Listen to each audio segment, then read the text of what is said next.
Hello! So today I discovered something about being a grown-up. It's rather boring. And I've got a Worcester Green Star Eye boiler. And I've bled my radiators and still I've got hot spots, cold spots. Despite bleeding radiators, getting air bubbles out and everything else, it's still not working. So everything else is working fine, the hot water was working fine, but still I'm having problems with my heating system. So obviously I did the sensible thing and I googled it. So I googled it and it said you might have problems with your pressure. So I came over to the boiler and checked. And sure enough, inside, check your system pressure. Had a look, and on this boiler it's over to the left hand side, and this little guy here was actually around in the 0.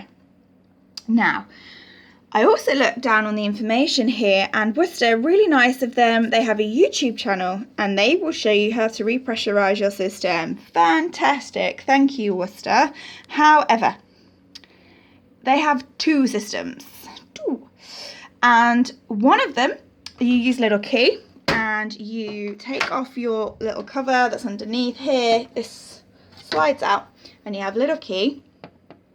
As you can see, I have no key.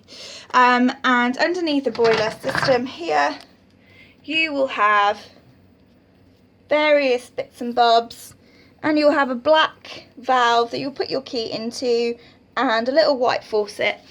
And the key that's meant to sit on the inside of here, you push that in, you turn it, and you turn the little faucet thing on it and it will have water, and then you watch your little pressure doodah here and it will go up, and then as soon as you've hit the 1.5 bar there, great, fantastic, it will be fine and your radiators will work and your system pressure will all be restored.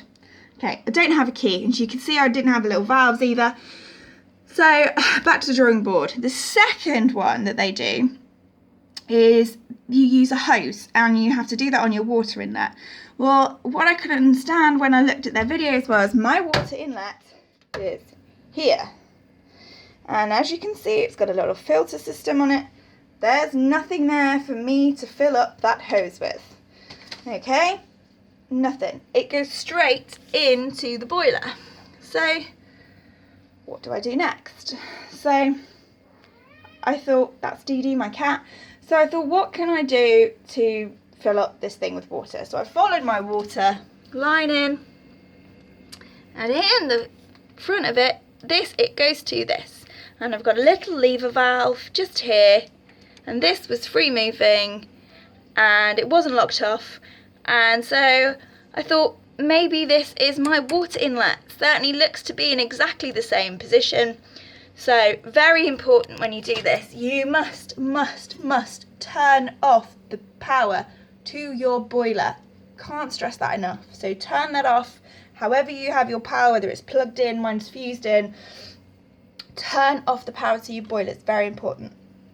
Then all I did was very, very slowly pull down on this here valve and watch the bars here, made sure I didn't do it too high, and as you can see, I have now restored the pressure to my boiler. No key, no hose, it's just that the people who installed my boiler here had this system in because of the way the water comes into this flat, obviously, or how they've been trained. Maybe it's a new system, I don't know, but I don't have a key and I don't have a hose. So the basic thing is, if you go on to Worcester and their YouTube channel and their webpage, which is really, really useful, and I love that they've done that so that people can solve these problems themselves. If you don't have a key and you don't have a hose and you can't see anywhere, just have a look for one of these little dudes just here. It's not amazing, but you can see that it is on the water inlet there. So this is my Worcester boiler. Now I will stress, I am not a plumber or any kind of DIY expert. I'm just somebody who watched a YouTube video and figured something out for myself. Have a great day, and I hope that this helps somebody get their heating back on. Bye bye.